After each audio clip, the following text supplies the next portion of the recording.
Vermi composting तरीके और लाभ। प्रिय किसान भाइयों और बहनों, आज हम बात करेंगे वर्मी कंपोस्ट के बारे में। वर्मी कंपोस्ट क्या है, इसे किस प्रकार तैयार किया जा सकता है और इसके क्या क्या लाभ हैं, ये सब जानकारी होगी इस वीडियो में। वर्मी कंपोस्ट केंचुओं के उपयोग से तैयार स्थिर, बारीक, दानेदार, जैविक और पोषक तत्वों से भरपूर खाद है। ये मिट्टी के भौतिक, रासायनिक और जैविक गुणों में सुधार करके उसकी गुणवत्ता को समृद्ध करती है। केंचुए बायोमास का उपभोग करते हैं और इसे पचे हुए रूप में उत्सर्जित करते हैं, जिसे वर्म कास्ट कहा जाता है। वर्म कास्ट को लोकप्रिय रूप से काला सोना कहा जाता है। कास्ट पोषक तत्वों, विकास को बढ़ावा देने वाले पदार्थों, लाभकारी मिट्टी के सूक्ष्म वनस्पतियों और रोगजनक रोगाणुओं को रोकने के गुणों से भरपूर है। ये पौध उगाने और फसल उत्पादन के लिए अत्यधिक उपयोगी खाद है।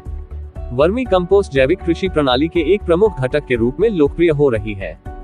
वर्मी कंपोस्ट तैयार करने के लिए सामग्री: किसी भी प्रकार का बायोडिग्रेडेबल कचरा जैसे फसल अवशेष, खरपतवार, बायोमास, सब्जी का कचरा, पत्तों का कचरा, होटल से निकला कचरा, कृषि उद्योगों से निकलने वाला अपशिष्ट, शहरी और ग्रामीण कचरे का बायोडिग्रेडेबल हिस्सा।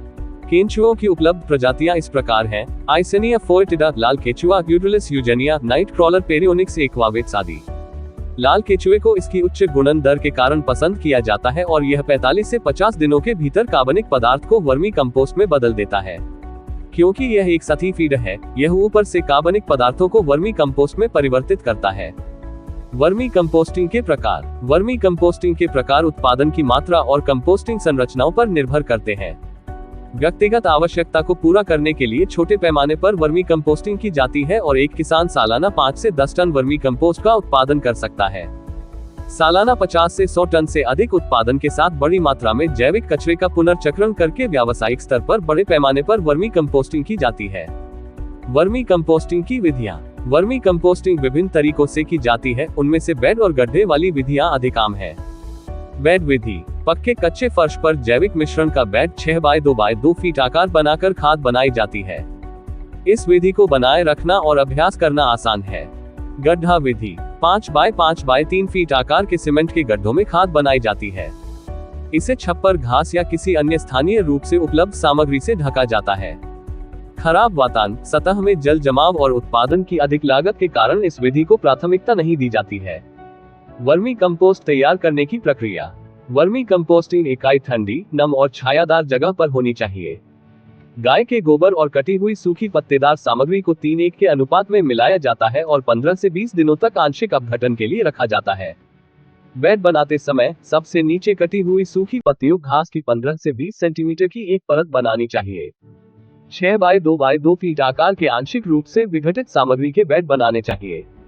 प्रत्येक बेड में 1.5 से 2 क्विंटल कच्चा माल होना चाहिए और कच्चे माल की उपलब्धता और आवश्यकता के अनुसार बेडों की संख्या बढ़ाई जा सकती है। 1500 से 2000 लाल केंचुए बेड की ऊपरी परत पर छोड़ने चाहिए। कीड़े निकलने के तुरंत बाद कैन से पानी छिड़कना चाहिए। बेडों को पानी का छिड़काव रोजाना करके और टाट पॉलीथीन से ढककर नम रखना चाहिए। वातन बनाए रखने और उचित अपघटन के लिए बेड को 30 दिनों के बाद एक बार पलटना चाहिए। खाद 45 से 50 दिन में तैयार हो जाती है। तैयार उत्पाद प्रयुक्त कच्चे माल का 3/4 है। उपज: जब कच्चा माल पूरी तरह से विघटित हो जाता है तो ये काला और दानेदार दिखाई देता है। खाद तैयार होने पर पानी देना बंद कर देना चाहिए। खाद को आंशिक रूप से विघटित गाय के गोबर के ढेर पर रखा जाना चाहिए ताकि केंचुए खाद से गोबर में स्थानांतरित हो सके। 2 दिनों के बाद खाद को अलग करके उपयोग के लिए छान लिया जा सकता है। निवारक उपाय: मिट्टी में केंचुओं के प्रवास को रोकने के लिए इकाई का फर्श सघन होना चाहिए। अधिक गर्मी से बचने के लिए 15 से 20 दिन पुराना गाय का गोबर प्रयोग करना चाहिए। जैविक कचरा प्लास्टिक, रसायन, कीटनाशकों और धातुओं आदि से मुक्त होना चाहिए। केंचुओं की उचित वृद्धि और गुणन के लिए वातन बनाए रखना चाहिए। इष्टतम नमी का स्तर 30 से 40% बनाए रखा जाना चाहिए। उचित अपघटन के लिए 18 से 25 डिग्री सेल्सियस तापमान बनाए रखा जाना चाहिए। लाभ: ये जैविक कचरे, फसल, पशु अवशेषों का कुशल रूपांतरण प्रदान करता है। यह एक स्थिर और समृद्ध मृदा कंडीशनर है। ये रोगजनक रोगाणुओं की आबादी को कम करने में मदद करता है। ये भारी धातुओं की विषाक्तता को कम करने में मदद करता है। ये जैविक खाद्य उत्पादन के लिए आर्थिक रूप से व्यवहार्य और पर्यावरण की दृष्टि से सुरक्षित पोषक तत्व पूरक है। यह आसान, अनुकूलनीय, कम लागत वाली तकनीक है।